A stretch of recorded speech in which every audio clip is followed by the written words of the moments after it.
for you as well.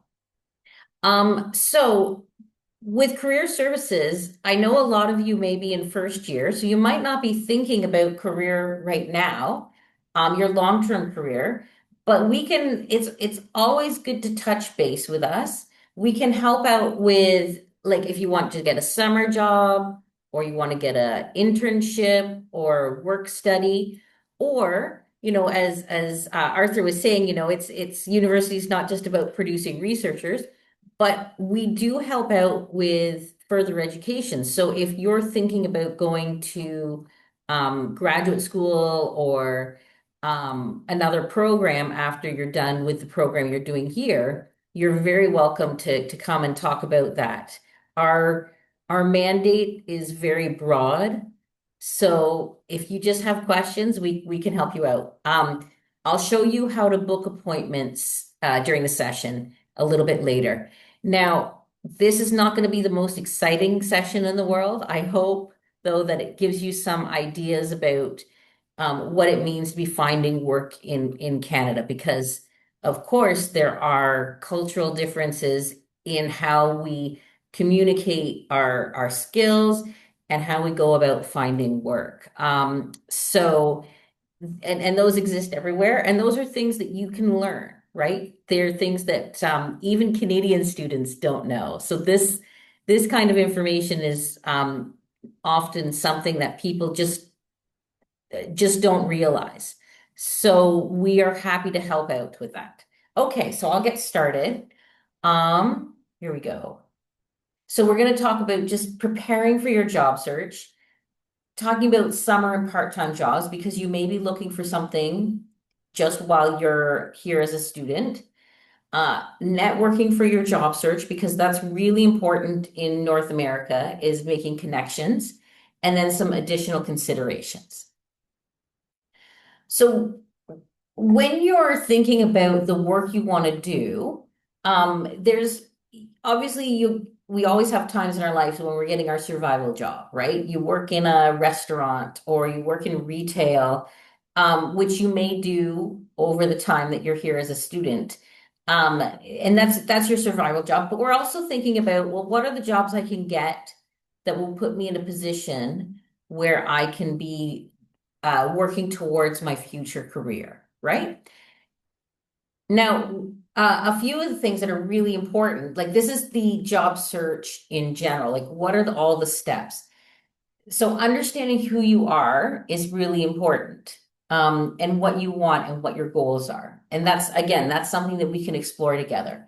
Doing research, networking, preparing your documents. So in North America, we typically present a resume and a cover letter. And those things are quite important. And I would say even the cover letter is becoming more important in this day and age of AI, where everybody is looking kind of the same. The cover letter is becoming a very important part of your documents. Of course, you have your actual search for your job, application, interviews, um, all those things. But today we're just really focusing on the very first part of it, the first steps. Oh, and I forgot to mention, if you have any questions, I'll certainly be leaving time for questions at the end. But if you have a question and you want to pop it in the chat, I will try to keep track of those as we go on. So if something comes up, excuse me, if something comes up or if I wasn't clear about something, please feel free to put it in the chat and we can go back to it. So one of the things I want you to consider when you're thinking about what you want from a job is, well, job location. So obviously, if you're a student, staying either like in Kingston, in the Kingston area, might be important during the year because you'll want to be going to your classes. You might want something remote. You may, in the summer, want to stay in Kingston. You might want to be looking somewhere else. So what's important for you for the location? What kind of industry do you want to be in? Do you want to be developing your experience for your career, or do you just want to get a job? I'll get back to that, Aris. If I don't answer that question by the end, um, just remind me again what your question is. Hopefully I'll answer it because I don't have the exact answer. Um, what kind of job are you looking for, right? Sometimes what kind of atmosphere do you want? Do you want to be working as a team? Do you want to be working outdoors? Do you want to be working in an office setting, right? These are all things you need to consider when you're thinking about your job. Hours, pay, maybe you want something that's just fun, right? Or maybe you want something that has very specific experiences.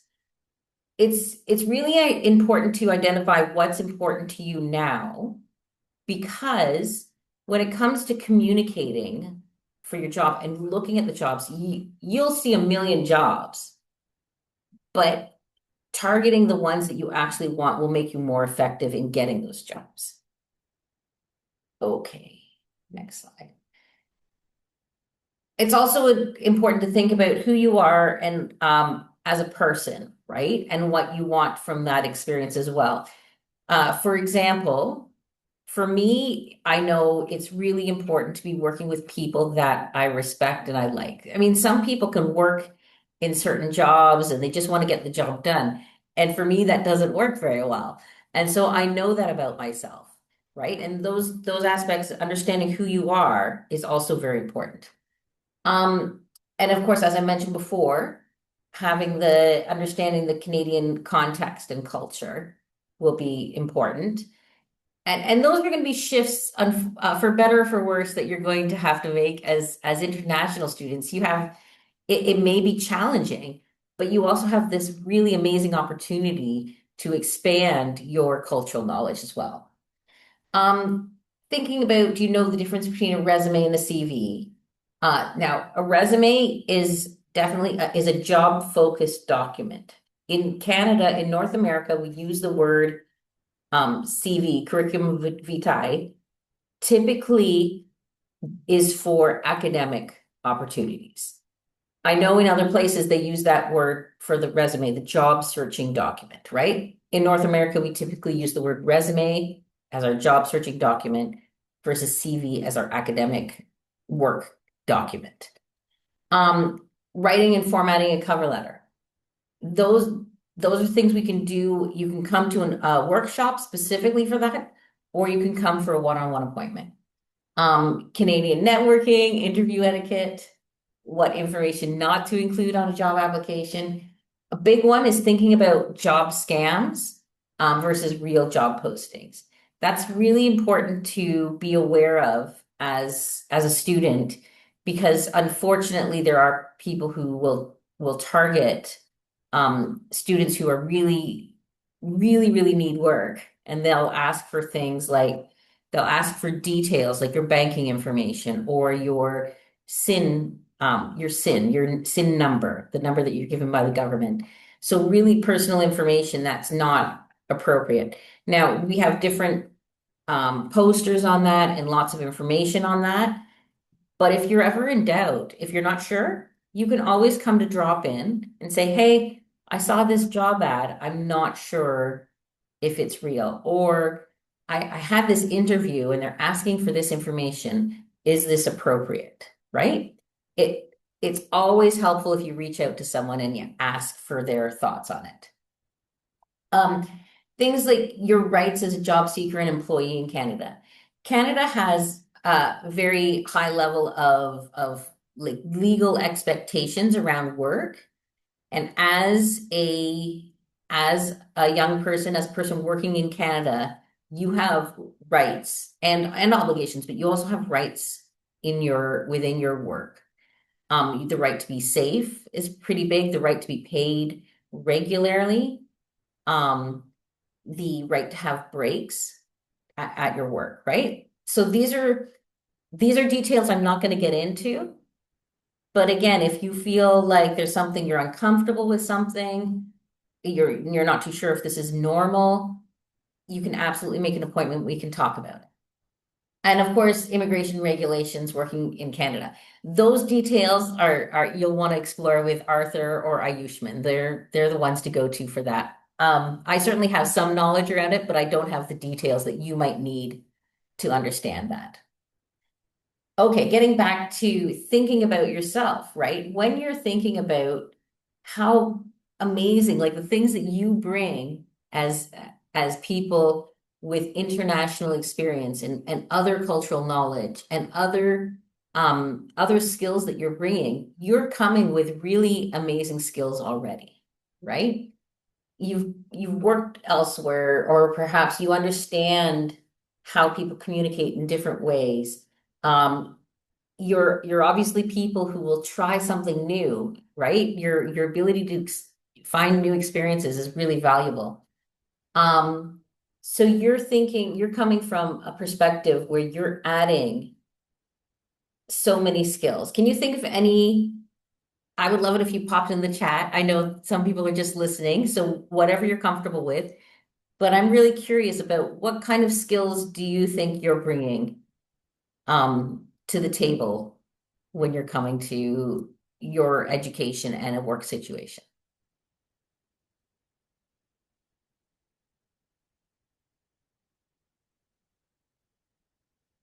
I'm just pausing for a moment if anybody has something to share.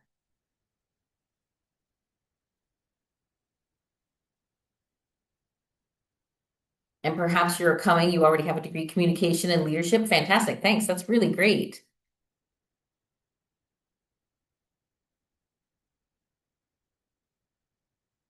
Teamwork. Absolutely.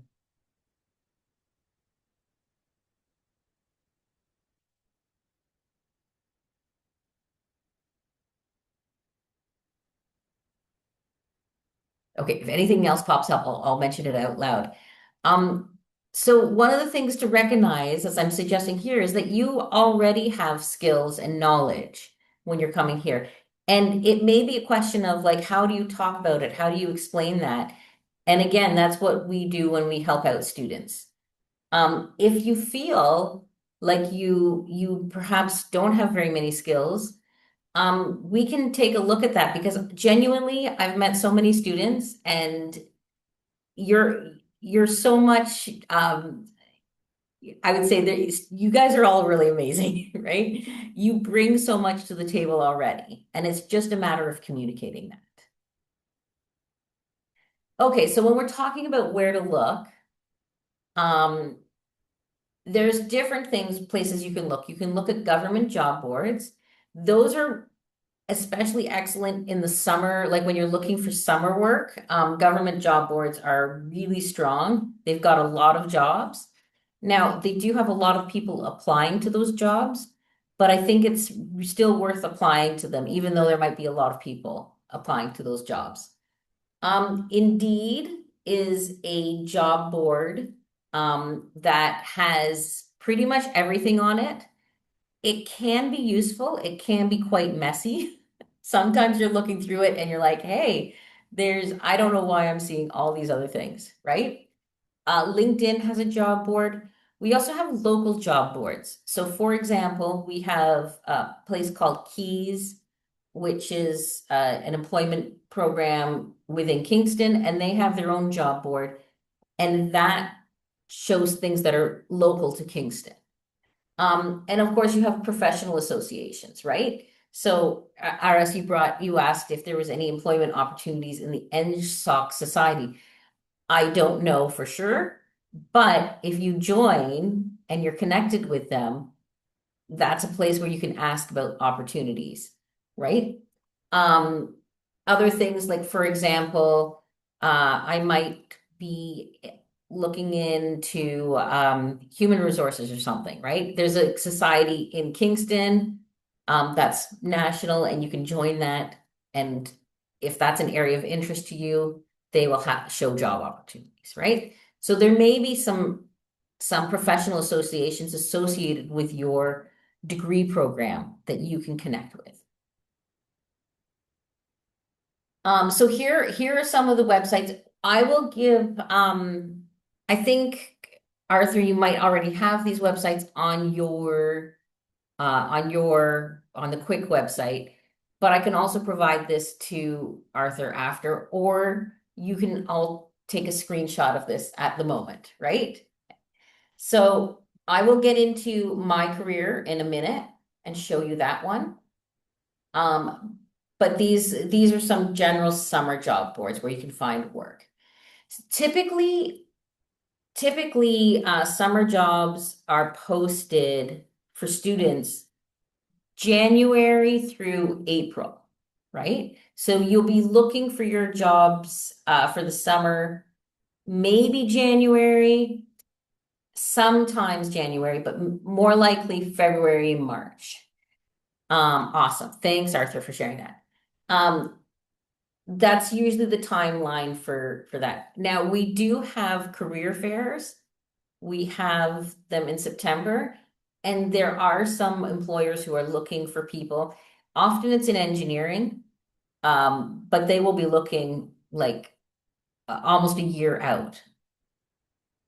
But it's always worth going to those career fairs because it's a great way to connect and see what's possible. Um, we have, we also have the summer work experience program. So these are on-campus jobs. There's a lot of availability there, and those can be really amazing work opportunities. We have, in our department, we have two students, no, three students who are doing work for us, and it's really fantastic to have them here doing a lot of work.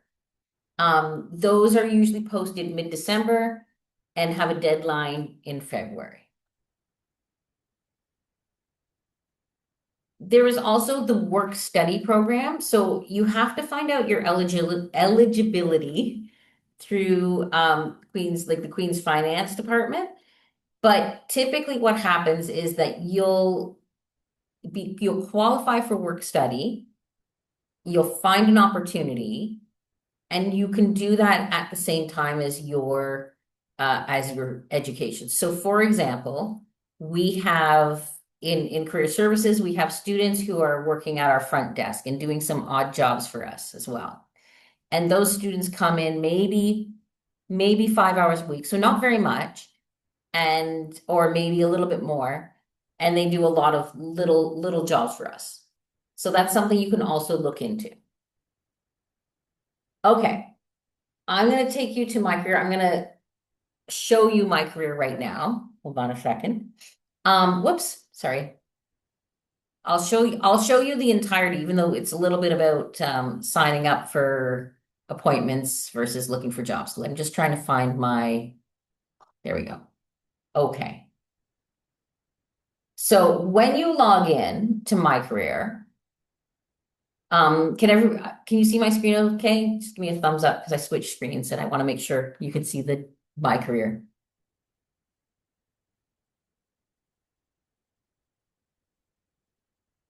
I'm hoping you're seeing it. I haven't heard anybody object. Okay, so when you log in to my career, you'll be able to see this board. And then there's a couple things. You can look at workshops. Okay, all is good. Thank you. And you can see the calendar of workshops that are available, right? So as you can see, there's advising hours. We have drop-in from 1 to 2, Monday through Thursday. Let's see what other summer is not very busy, but there's other things like applying to Queen's PhD program, right? Resume and cover letter fundamentals in August. And these are things that you can sign up for. You can also see job postings. This is our job board. I am not very good at navigating this, but if you play around with it, I'm sure you will get much better than I am. Now, what you'll find here is you'll find summer jobs posted. You'll find the part-time during the year. There's also going to be jobs that are meant for people who have are graduating or have graduated. So this is both good for your jobs right now, but also you can look at the jobs here for jobs in the future as well. Then you can also go to appointments. Now this is, again, if you have questions about appointments, or sorry, you have questions about, oh, how do I apply for this job? I need someone to look at my resume. I don't know what I want to do with my life. How do I figure out what I want to do next? Or I want to apply for medical school. How do I do that? So this is where you come and you book an appointment. So on this board here, you can go to book an appointment, and unfortunately, you have to click a lot of buttons. So you can book appointment by type or by provider. So if you said to yourself, wow, I really liked Anne, she sounds like fun, you could book an appointment with me. Or you might want to book by type. That's typically where people go. We have career education and coaching. And that's my role. And so if you have big questions, like I don't know what to do with my life, I want to apply for grad school. Um, I need a job and I don't know how to network. We're the people that you come to for that. We also do resumes and cover letters too. So if you have a resume you want looked at, and you can't find a resume coach because they only start in September, then you can book an appointment with us. So don't be afraid to book an appointment with us for lots and lots of questions. We also have career education and coaching for international students. So that's Ayushman's role. Again, if you can't find an appointment with Ayush, you can book with us. That's absolutely fine. We also have cover letter and resume review. So if you just want someone to check over your resume, that's a student who does that. So you can come in and have a student, a peer, look it over. And they're very well educated on these two topics. So they can totally help you out. But like I said, they don't work in the summer. So if you can't find an appointment with them, book with a career coach. We can help you out. We also have, by the way, perhaps like in second year, we often have second, third year students who are actually working for us, and that's a paid position. So perhaps in the future, you might want to be doing that as well. We also have QUIP, which is our internship program, and you can find out more from QUIP specifically, but they also have appointments, especially with students who are in the program already. So let's say you look and you're like, I want to book with a career educator and coach, and you go to book, and then you can see 2 weeks in advance of what's available. If let's say you're looking, oh, I'd like an appointment in August, just wait, they will come up as the time goes by. Okay. And when you see, you're like, oh, okay, I think I have time. I would like to go on Thursday, July 23rd. And I can look at the times. So we've got Miguel, this is my colleague, and you have me. We have appointments available. And so you can click on one of these, and then you select in person or online. And then you can choose the topics and book the appointment. Okay? If there's any problems, you're having any issues, you can always call the office and they can help you out. Does everybody feel comfortable with this? Does this help? I'm just checking in. How's everybody feeling so far? Is this information helpful so far?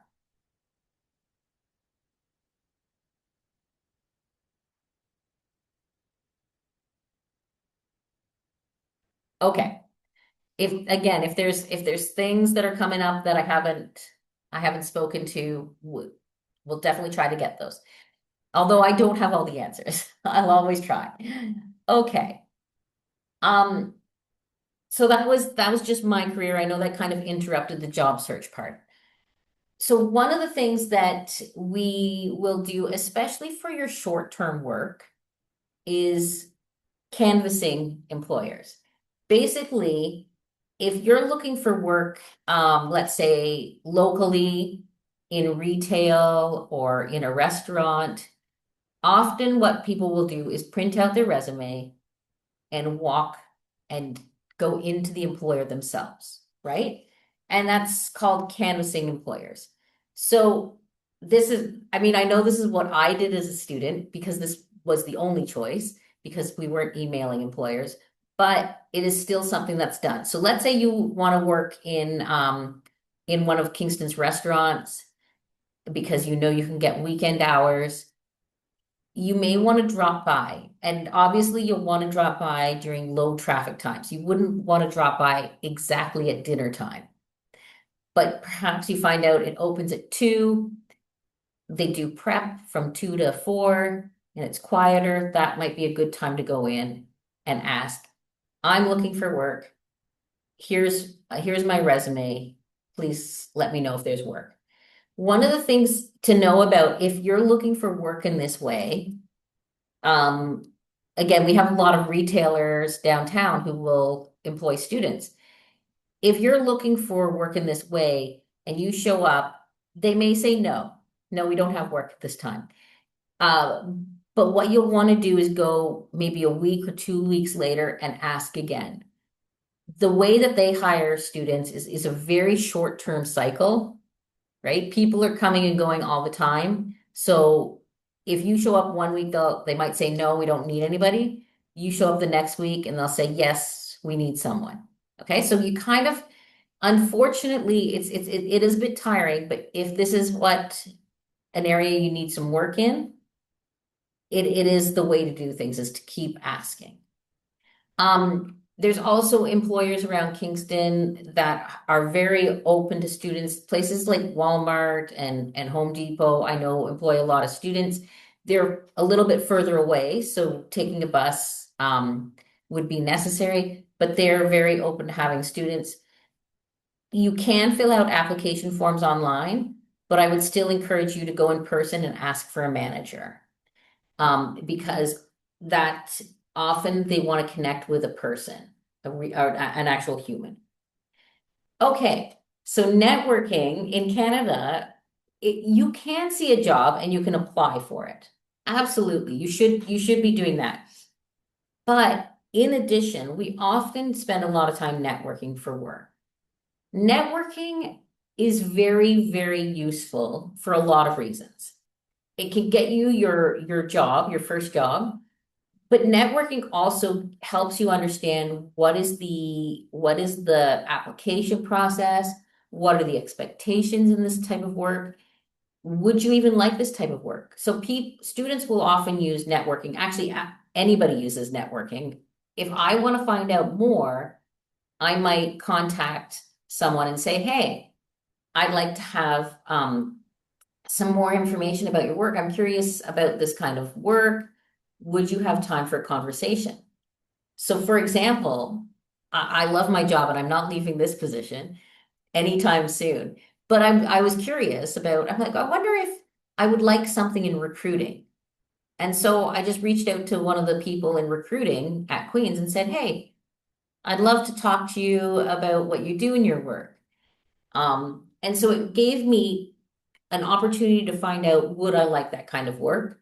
Do I have the skills to do that kind of work? And also, what opportunities might there be? So in this image, I really like this image because it's quite, it is a generalized thing. It's not necessarily percentage-wise accurate, but this is often how things work. So employers will look for very few people from their job postings, whereas most people are applying to jobs.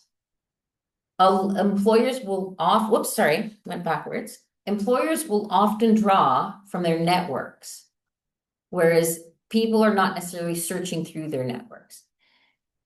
Especially for short-term work, there's quite a few opportunities that are not going to be posted online. And that's what's called the hidden job market.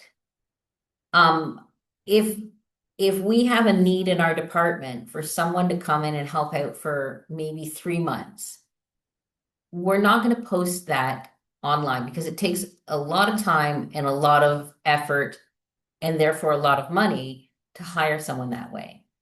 We just need someone for a temporary job. We're going to say, do you know anyone? And so I'll say, oh, I think I know so and so. We've had a chat. This person would be amazing. And so part of your work over the next few years is to make connections with people so that they understand what your goals are, they understand what your skills are, you understand what the work is, and you will be the person they're thinking of when they're looking for someone to fill in a temporary role. And those sorry, I'm having trouble saying that. Temporary roles can often turn into long-term roles. And even if they don't, you're getting the opportunity to build skills in an area that might be harder to break into.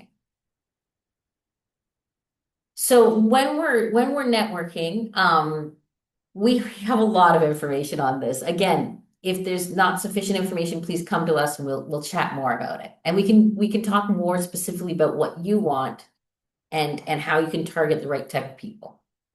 So it's not really about convincing people you're amazing. Um, People don't like to feel used. They don't like to feel like it's a transaction, right? People want to feel like they're sharing something from themselves and that maybe you're sharing something from them that you have to give them. So it's not really about convincing people, oh, I'm amazing. Look at me, look at me. I'd be so awesome. It's about when you're first networking, it's about connecting with people and building that connection first before you say, listen, I'm really looking for work, right?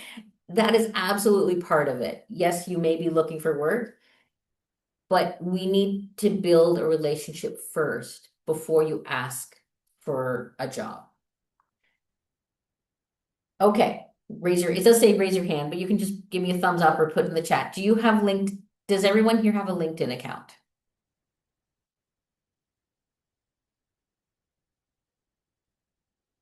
I can see someone. Yeah, yeah. Okay, cool. That's great. Now, I don't think LinkedIn is the be all and end all of everything. It is social media, and so maybe you feel, I don't really like this style of social media. I think that's absolutely fine. It is quite a useful tool, and I think people do use it to look at you and see if you're a real person, what are your experiences, right? So if you met someone and they think, oh, this person might be right for some work, they will probably look you up on and see if you have a LinkedIn to understand who you are. So let me show you. I'm going to show you very quickly about how you can start expanding your network on LinkedIn. Okay. Let me find my screen again.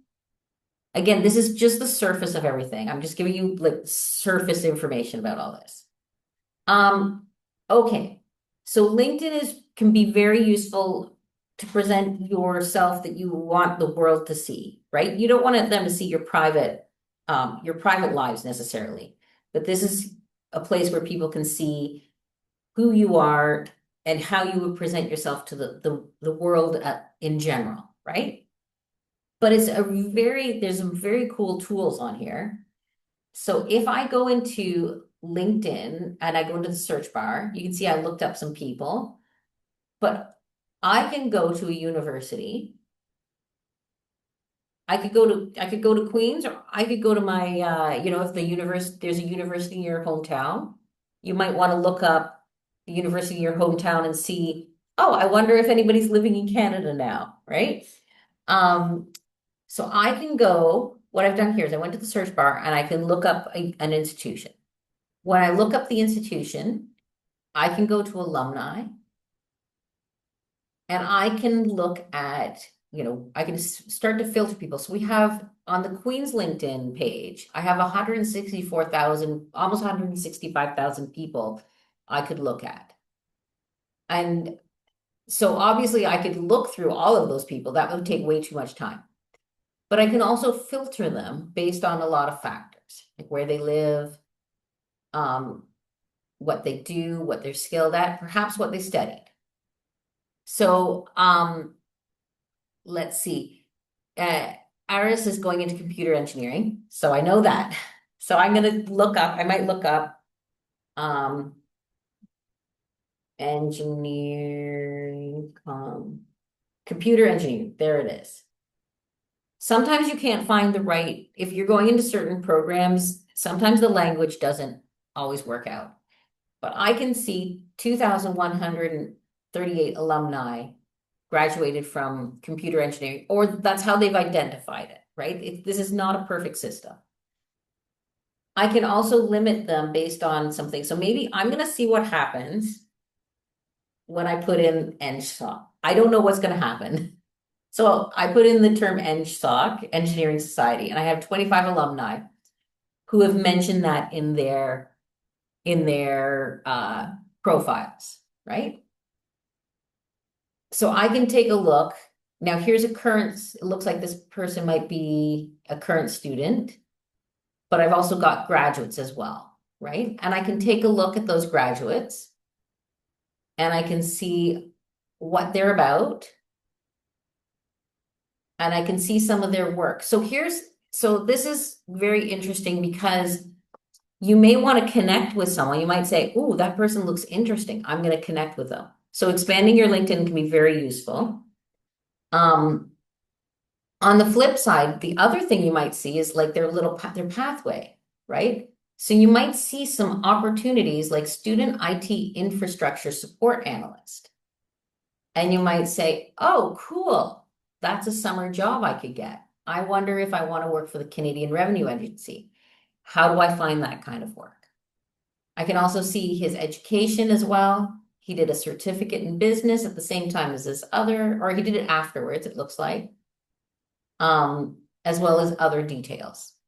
So this searching people on LinkedIn can help in a lot of ways. It can help give you an idea. Oh, that's really cool. Maybe I want to be doing that kind of work. Oh, that person is very interesting. Maybe I want to connect with them and ask for a conversation. I might want to connect with Andrew and say, "Hey, Andrew, I was looking at your LinkedIn and I see you had this job a few years back. Can you tell me more about it? I would really like to learn more about it." Right? Um, I can I can look and I can see what are the things he's doing now. So this is kind of interesting that he worked as a summer student and then he started working as a GIS coordinator. And as you can see, he gave some details about what he did as a student, and he hasn't given really any details about his current work. So I don't actually know what that's about. Um, but some people provide more information and some people less. So does this make sense? Whoops, I went to the wrong. Does this make sense to people as a way that you can find people to connect with and learn more about their job? Yeah. Okay. It's pretty fun. And the only thing is LinkedIn can limit you if you don't have a lot of connections, it can limit you a little bit and you have to start to connect with all your friends, connect with your classmates, right? And that will expand your network and you'll be able to see more. Okay, let me go back to the presentation. Okay, there we go. Okay. If you're reaching out to people, if you're connecting on LinkedIn, you have to connect before you send any substantial message. But if you're reaching out to people, what you want to be asking for is for a chance to connect with them, right? So you could say, "Dear so and so, my name is Anne. I saw in your LinkedIn profile you had this really cool opportunity. I'm just looking for I would really like to talk with you about your career path because this is something I'm interested in. Thank you and goodbye." Right? Pretty small. But that's a great way to understand the entire, like, understand what you want from your experiences, understand pathways, and expand your network. Okay. This is a lot of information. I know I'm giving you a lot of information. If you don't remember it, that's okay. Just know that you can come back and review it with us, either in a workshop or in a one-on-one appointment. So this is a very quick overview for resumes and cover letters. When you're applying to jobs, if you're applying, like if you're doing that, walking down the street and giving your resume out, you can create a general resume.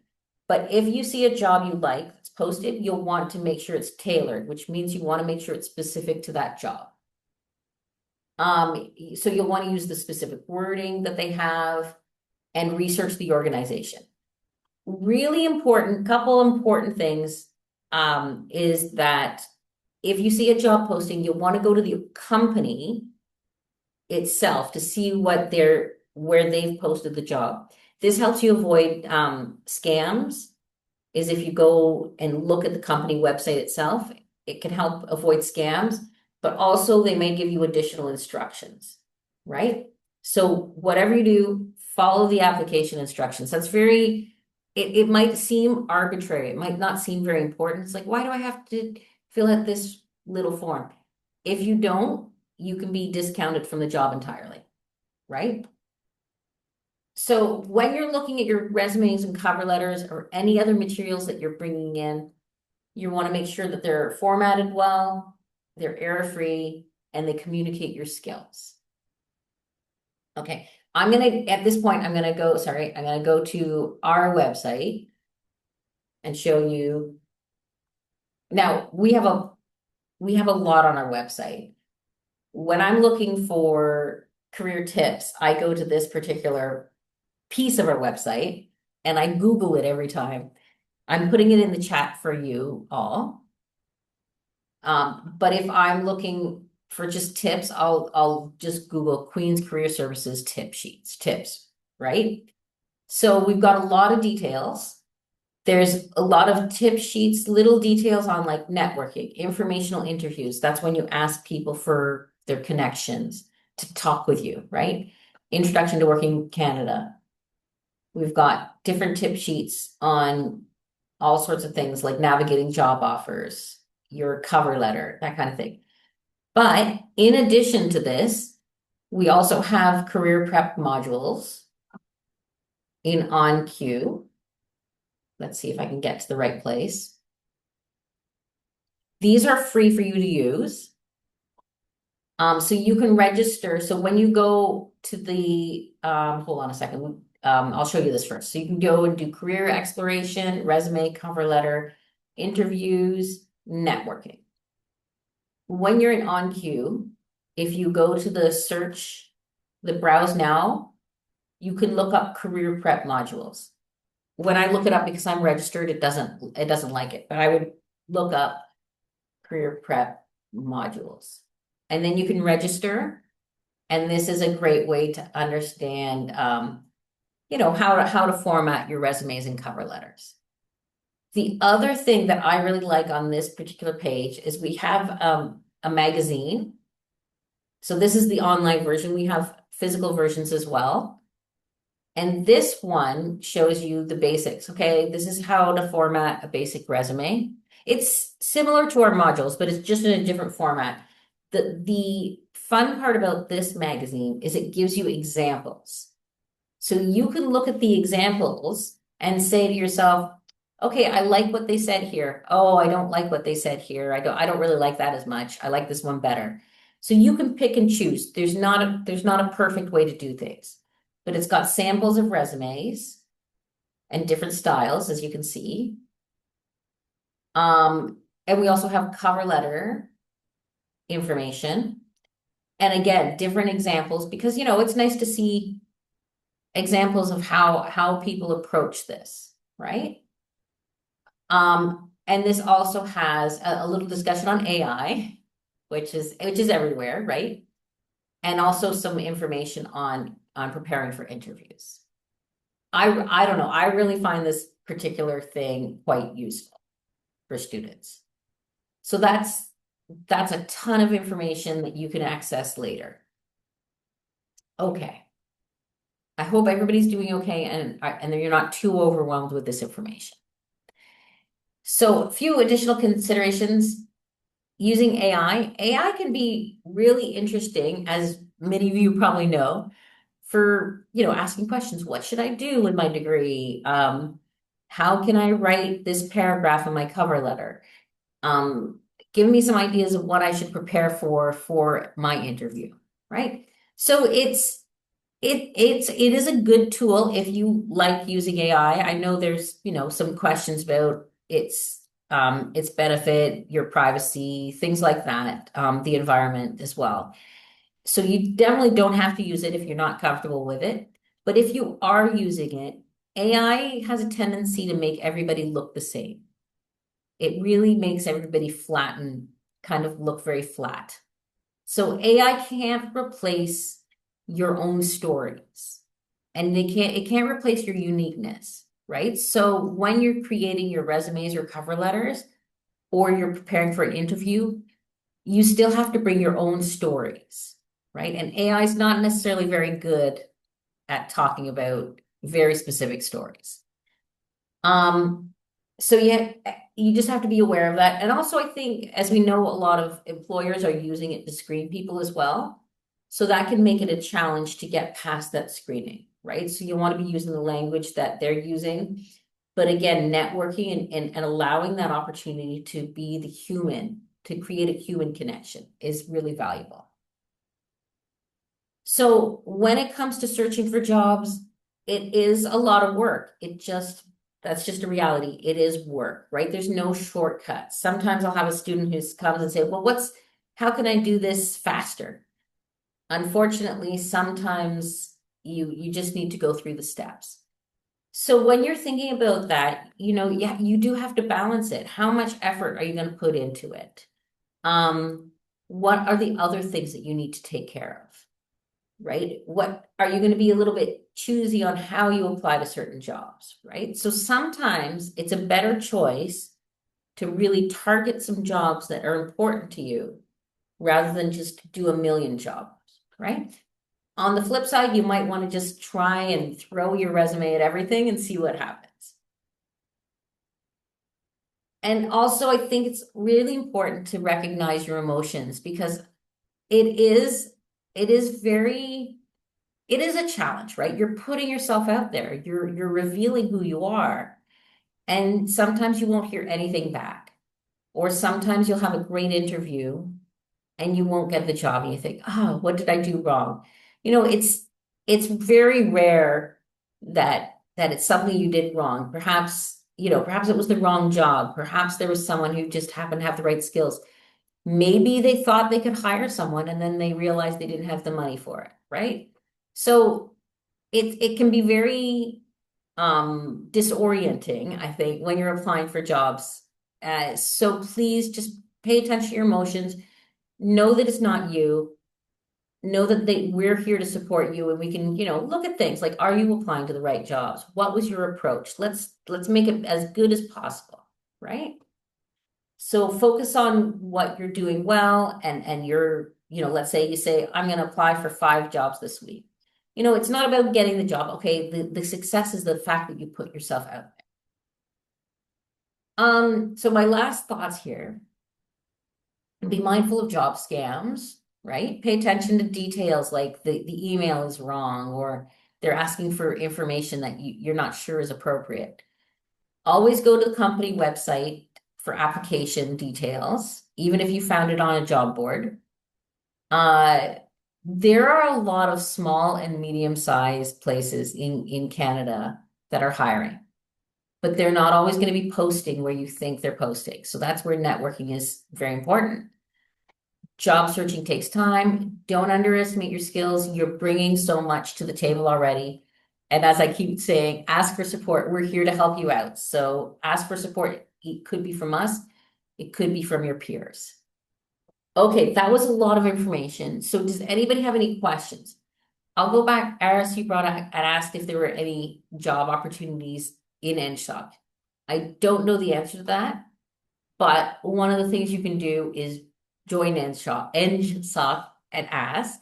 You may, oh yeah, sorry, I'll get to that as well. You may find once you join, you can find out there's jobs, or you may go to their website and see if they have any job postings there. Unfortunately, I don't know the answer to that, so reaching out to them specifically would be the best. So accessing, you might not quite have, okay, so you might not have access yet if you're coming in. I think many of you probably do, but you certainly will by September.